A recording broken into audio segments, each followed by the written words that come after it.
My name is Bettina Turner and I'm here in my music studio. I'm a musician and music teacher, and I'm also a brand new cochlear implant recipient.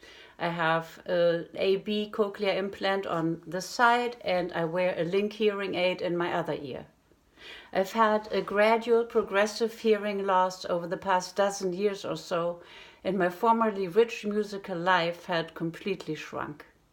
A couple of years ago, I had to give up teaching children because I could no longer understand their speech or their mothers. I just dreaded the moment a child would tell me that her hamster had died, and I would respond with my standard, "Oh, that's nice, dear," because I had not understood. It never happened, but it could have happened. I also continue to take piano lessons myself, even while only hearing clicks in the high range of the piano, and I struggled with what I call sound soup when I played more complex or chordal passages. Much of my social life was and is also intertwined with music. At one point I sang in several choral groups and in a vocal quartet.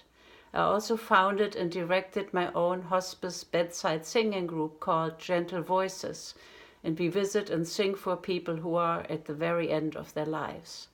I had to give up all these activities over the past couple of years because I could no longer hear well enough to do them competently. Needless to say, my grief over this was profound.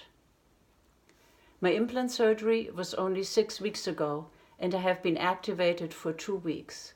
I already understand speech very well again, which has surpassed all my expectations.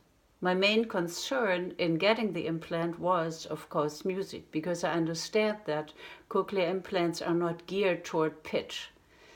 But the less I had to lose and the worse music sounded already, the more I was willing to take this risk.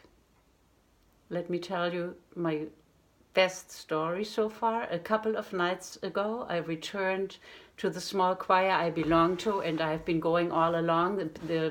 My fellow singers, they have supported me throughout my deafness and all this process.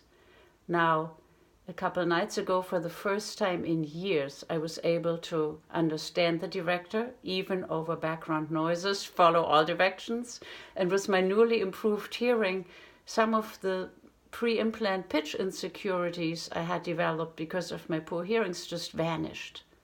I could not believe it. I felt like the competent singer I used to be.